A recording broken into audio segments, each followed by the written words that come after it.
망할 거라고. 근데 어느 날 아침에 민주화가 돼가지고 소련이 망했어요. 네. 소련이. 그래서 러시아 공화국이 됐어요. 네. 러시아 공화국. 그 바람에 유럽에 있던 그 동유럽의 소련의 위성 국가들이 폴란드, 헝가리, 체코 이런 유고슬라비아 이런 나라들이 전부 자유화 물결에서 전부 민주화로 다 돌아섰어요. 네. 그렇죠? 네. 근데 누가 그걸 사람의 힘으로 한 게 아니에요. 한 역사의 흐름 속에서 소련이 붕괴되고 러시아 공화국, 민주공화국이 되니까 다른 나라들도 거기와 함께했던 유럽의 동부 유럽의 폴란드, 헝가리 이런 나라들이 다 자유화 물결에서 민주화로 바뀐 거예요. 네.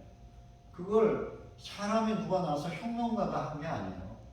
역사에 도도한 흐름 속에 그렇게. 그러니까 하나님의 침묵이라고 하는 것이 그런 의미가 있는 거예요. 네. 전두환 대통령이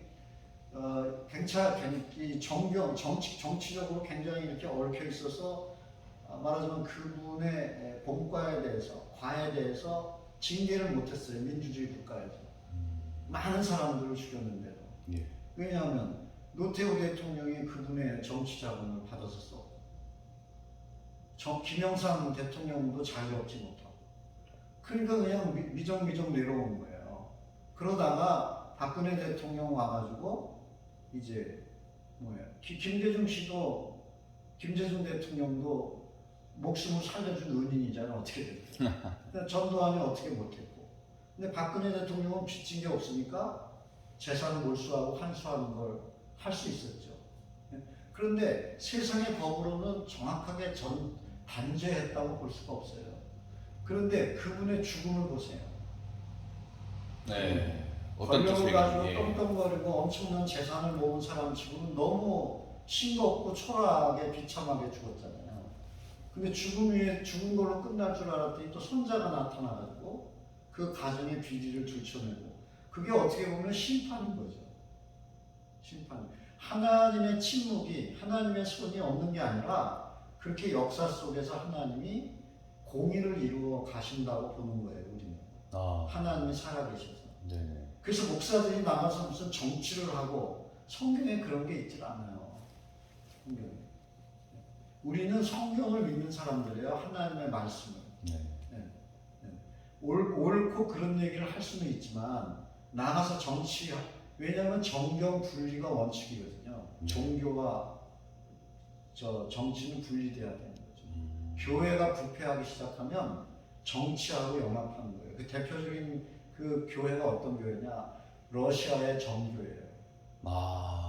정교회가 기독교예요, 동방교회예요. 네네. 근데 러시아의 정교회는 공산당하고 딱 연합해 있어가지고 얼마나 막강한지 몰라요. 교회의 모양은 있지만 내용은 교회라고 볼 수가 없죠. 네. 공산주의가 어떻게 예수 그리스도의 가르침하고 맞을 수가 없죠. 네. 우리가 진짜 목사고 내가 그리스도인이라면 절대로 공산주의 이론을 받아들일 수가 없죠. 그런 거예요. 그러니까 세상에서 목사라고 해서 다 목사가 아닌 것이고, 근데 그걸 누가 구분할 수가 없잖아요. 저도 좀 그게 의아했어요. 그게 딱 그러면 그러니까 생각해 보세요. 연예인 하다가 6개월 만에 나와가지고 나 목사 됐다고 그러고 뭐 바뀌어졌다고 그러고 뭐 그런데 세상에 6개월 만에 1년 만에 되는 목사가 그게 어떻게? 근데 그마저도 좋은 방향으로 된다면야 정말 좋겠지만 또 한편으로 말씀하신 대로 전두환 그분처럼 이렇게 뭔가 공의롭게 보여주시는 역사 또 이런 게 또 메시지가 있겠지만서도 한편으로는 얘기해 주신 목사님도 훌륭하시고 다 실력이 또 대단하신 분도 있으시겠지만 더 널리 알려줄 수 있게 어떻게 아니면 왜 이렇게 해야 되는지에 대해서 좀 알 수 있는 방향으로 좀 진중하게 됐으면 좋겠다. 그런데 이제 우리는 하나님의 일이라고 하는 건 하나님의 나라를 성경에는 겨자씨와 같다고 그러거든요. 네. 그래서 우리 교회가 겨자씨예요. 겨자씨 보셨어요? 겨자씨 씨앗을 보면 땅에 떨어지면 못 찾아요. 그렇게 작아요. 그런데 예수님이 하나님 나라가 얼마나 커요? 그런데 하나님 나라는 겨자씨와 같다고 했어요. 그게 무슨 의미일까요? 그 안에도 겨자씨가 작아요. 땅에 떨어지면 일반 흙이 있는 땅에 떨어지면 찾기가 어려울 정도로 작아요. 네. 근데 그 안에는 하나님의 생명이 들어 있으면 이게 땅에서 자라면요 3m, 4m씩 자라요. 겨자씨는 풀이에요, 나무가 아니에요. 네. 눈에 보이지도 않는 겨자씨가 자라면 3m, 4m까지 자라요. 네? 그래서 하나님 나라는 겨자씨와 같다 그랬어요. 그게 무슨 의미겠어요? 하나님의 생명력을 지니면 그것이 있는 듯 없는 듯 같지만 그것이 서서히 자라서 네. 하나님 나라를 이룬다는 거예요. 예를 들면 우리나라의 기독교를 전례한 분은 선교사 한 분이에요. 근데 그 한 분을 통해서 지금 수백만 명, 천만 명에 가까운 그리스도인이 이 땅에 생겼잖아요. 네. 그게 하나님 나라의 말하자면 속성이고 능력이고 특징인 거예요. 데모로 하는데 예수님이 데모했어요? 세상을 바꾸시려고. 데모라는 표현보다 목소리를 냈던 건. 그 예수님은 그러니까 진리를 말했을 뿐이지 네네. 사람들을 이끌고 힘을 내세우지는 않았어요. 그렇잖아요.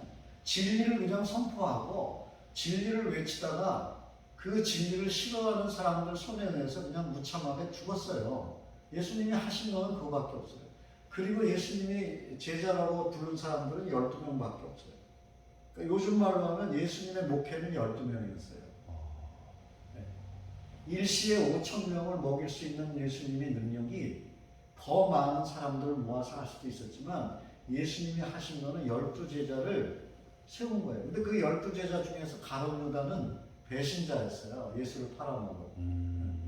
그러니까 12제자 중에서 그런 사람이 있으니까 제대로 된 제자는 11명밖에 없었는데 그 11명의 소리 없는 제자들을 통해서 온 세상에 예수가 전해진 거예요. 기독교가.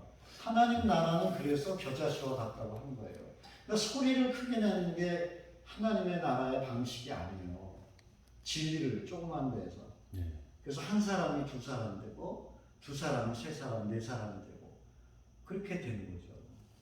그렇게 되는 거예요. 네. 그게 하나님 나라의 이치인 거예요. 뭐 감사합니다. 예, 또 뭐 말씀하실 기회 주신 거는. 네. 근데 좀 피곤하거나 휴식을 취하셔야 되는 거 아니십니까? 아까 얘기 들었는데 다른 분들하고 이렇게 얘기 나누. 괜찮아요. 아, 네. 이것도 다 제 일이니까요. 아, 이거 제가 좀 복음의 내용을 네. 정확하게 알려드리고 한 분이라도 더 네. 그런 거죠. 좀 이따 뭐 김밥 제가 꼭 살 수 있으면. 아니 그건 아니에요. 아유, 말씀 정말 감사합니다. 그런 예. 거예요. 그러니까 지금 예를 들면 지금 이 건물에도 요 위에 뭐 사면대포 사장님도 계시고 그 우리 이제 그 청담 스낵도 있고 모녀도 계시고 그 옆에 김명준 사장도 그 수선집 있고 그 옆에 이제 그 북덕방 하시는 분들도 있지만 제가 한 번도 그분들한테 가서 예수 좀 믿어보라고 해본 적이 없어요. 아직까지는. 아직까지는 없어요. 그런데 저는 이 건물 주인부터 그분들을 위해서 기도는 해요. 그분들은 모르겠죠. 내가 기도하는 거. 네.